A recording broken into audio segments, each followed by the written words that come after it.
Selamat siang pemirsa, senang sekali rasanya saya Kristiana Wijaya kembali hadir dalam wawancara khusus. Pada kesempatan kali ini saya kedatangan tamu yang sangat istimewa sekali.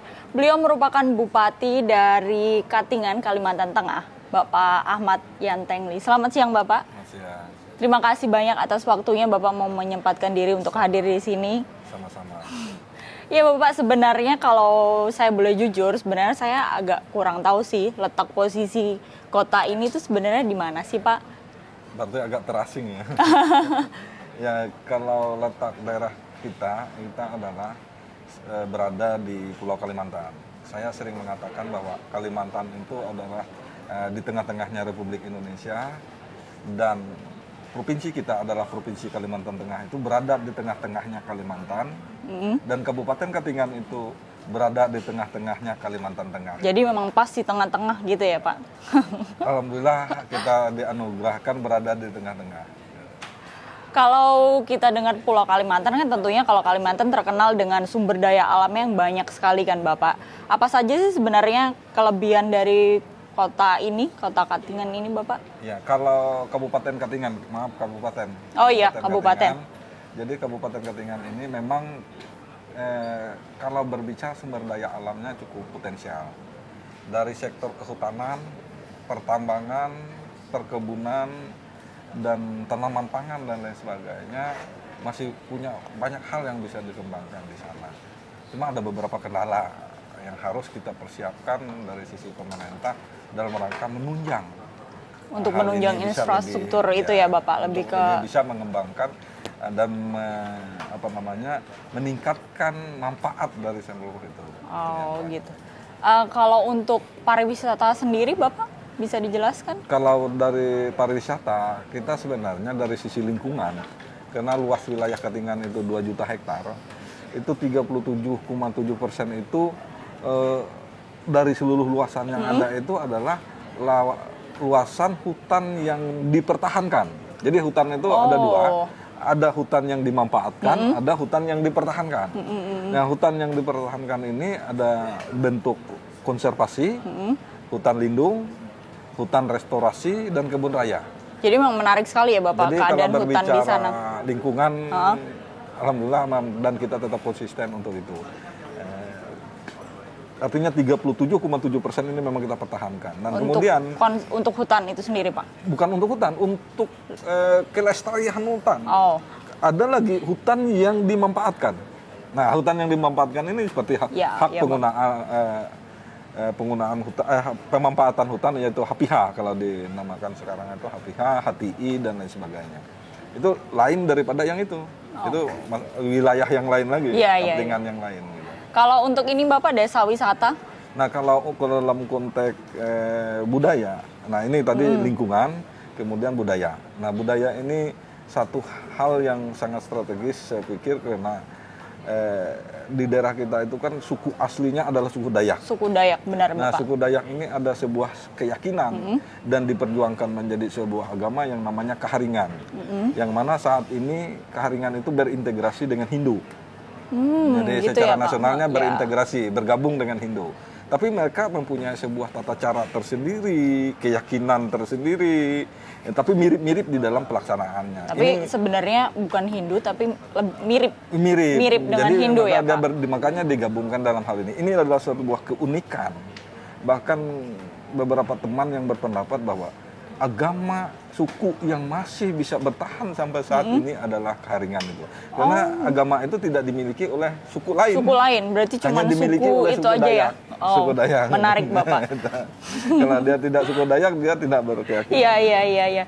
Kalau yang kita tahu kan memang sumber daya alamnya banyak sekali kan Bapak. Tentunya investasinya sangat menarik dong kalau di sana. Kalau untuk investasi sendiri bagaimana Bapak di kabupaten tersebut?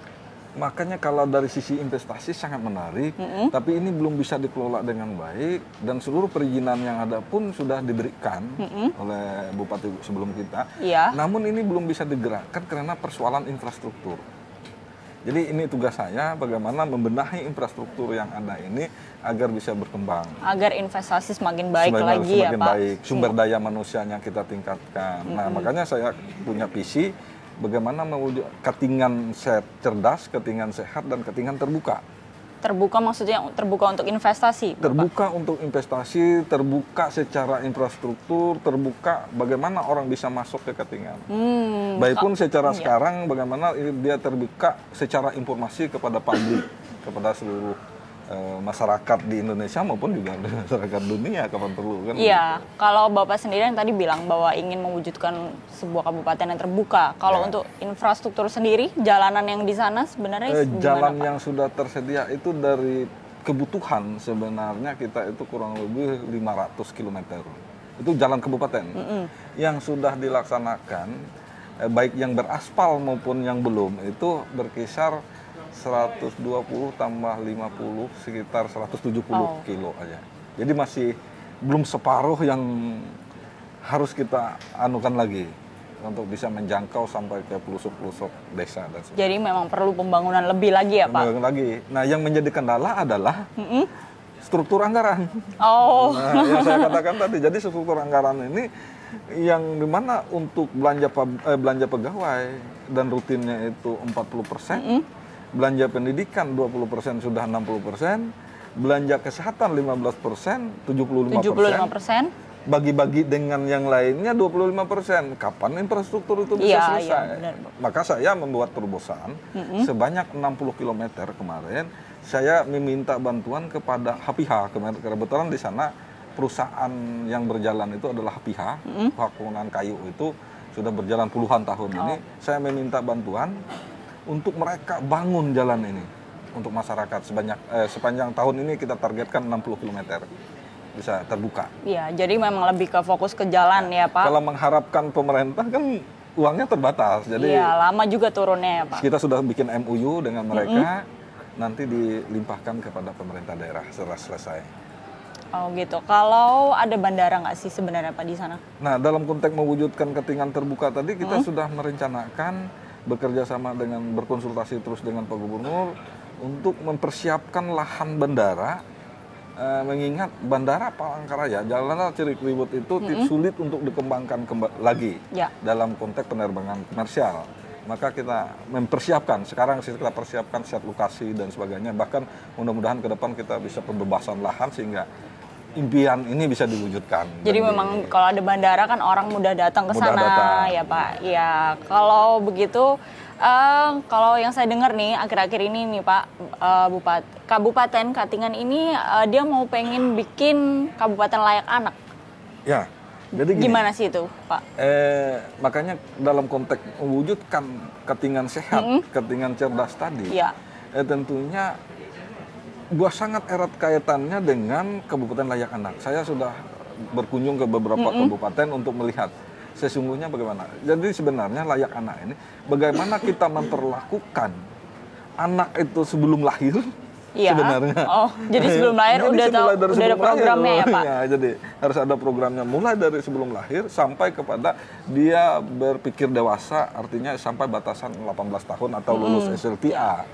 Jadi ini yang kita bagaimana memperlakukan anak dari sistem pendidikannya, sistem karakter budaya dan lain sebagainya, kesehatannya dan sebagainya untuk mewujudkan goalnya adalah sumber daya manusia, kan gitu.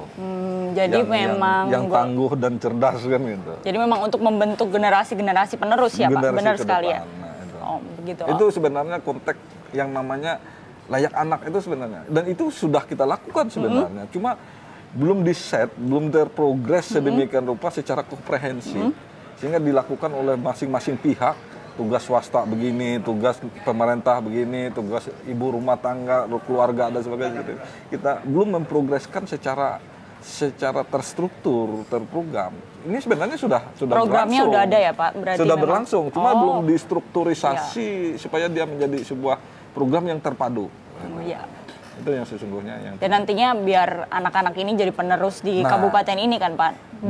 Saya bukan obsesi untuk jadi penerus di kabupaten itu, Pak.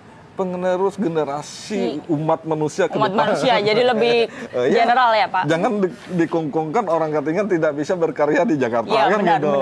Benar bisa sekali, saja Bapak. dia bisa nanti. Tapi tentunya kan tetap membawa kayak dia kampung halamannya di kabupaten itu kan, Pak. Tentunya membawa nama baik juga bagi kabupaten tersebut. Itu kan kita sering memberikan bantuan Mm-mm.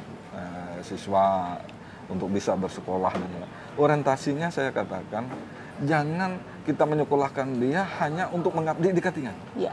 Tapi bagaimana orang Katingan itu bisa berkarya sebaik-baiknya. Kalau dia berada di Katingan, dia untuk Katingan. Kalau dia berada di Jakarta, dia berkarya untuk Indonesia. Iya, benar. Tapi juga mungkin dia memikirkan kampung halamannya kan. Benar, tetap Untuk membawa memberikan nama baik sumbangan pemikiran dan kampung halaman, nama benar, baik Bapak. dan sebagainya. Iya. Banyak hal yang bisa dilakukan. Menarik sebenarnya Bapak kabupaten ini, dan semoga semakin berkembang infrastrukturnya, semakin berkembang semuanya. Dan terima kasih banyak Bapak atas waktunya. Terima kasih. Semoga Terima kasih, dapat bertemu lagi dengan Bapak. Terima kasih. Oke pemirsa, sekian wawancara khusus saya dengan Bapak Ahmad Yantengli. Terima kasih atas perhatiannya dan sampai jumpa.